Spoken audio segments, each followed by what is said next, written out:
गुरु तो हैं। तो लोग क्या सोचते हैं कि एक ही गुरु में सारे गुण हो। गुरु को कभी भी गुण और अवगुण से नहीं देखना चाहिए।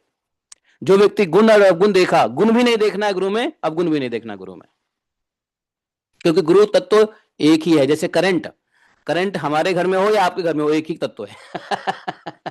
ऐसा कह सकते नहीं हमारे घर का करंट हमें झटका नहीं देता। तो गुरु तत्व हर जगह एक ही है, चाहे वो किसी फॉर्म में आए। करंट तो करंट है। धारा में बने रहो, जो आपकी इच्छा होगी, जो आपको प्रेरणा मिलेगा, वो आगे ऊपर के गुरु दे देंगे, है ना। तो लोग बाग जो है, यही बात मैंने उसको समझाया था।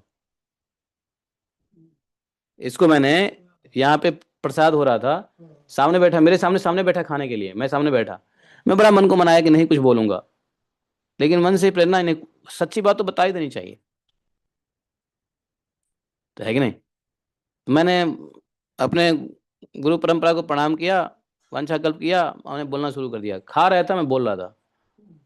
हमने, क्या है यार तू, है तुमको क्या कमी मिली अपने परंपरा में, चैतन्य महाप्रभु के परंपरा में क्या नहीं है। स्वयं राधा कृष्ण की परंपरा है, हमारा गौड़िया वैष्णव है, और तुम यहाँ इसको इतने बड़े, इतना जो स्वयं राधा कृष्ण की परंपरा, उसको छोड़ के किसी और जगह जाने की आवश्यकता है। हम मानो सबका, ऐसा नहीं, इज्जत सबका करो, सम्मान सबका करो। ऐसा नहीं कि मेरे माता पिता को सम्मान करेंगे, दूसरे माता पिता को गाली देंगे, नहीं, ऐसा नहीं है।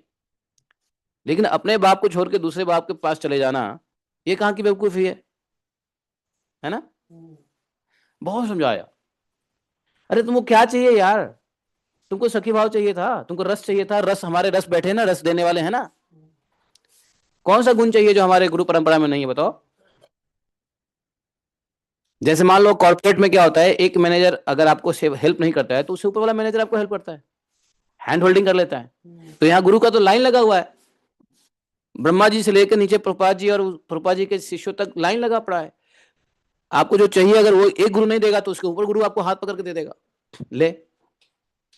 इसलिए कभी भी वैष्णव परंपरा, खासकर जब बोनाफाइड परंपरा हो, तो उसको कभी त्याग नहीं करना चाहिए। महाअपराध है। यहाँ रस नहीं मिल रहा है, यहाँ ये नहीं मिल रहा है, यहाँ लड्डू नहीं मिल रहा है, पेड़ा नहीं मिल रहा है कि नहीं, ऐसा नहीं होना चाहिए। मैं ये क्यों कह रहा हूं, कारण क्या है, क्यों बोला मैं, क्योंकि भक्ति से लबालब जब हो जाता है हृदय, यहां बोल रहे हैं कि जब हृदय भगवान की भक्ति से लबालब हो जाता है, और ये लबालब कब होगा, जब साधना को 12 साल तक सिद्ध करोगे।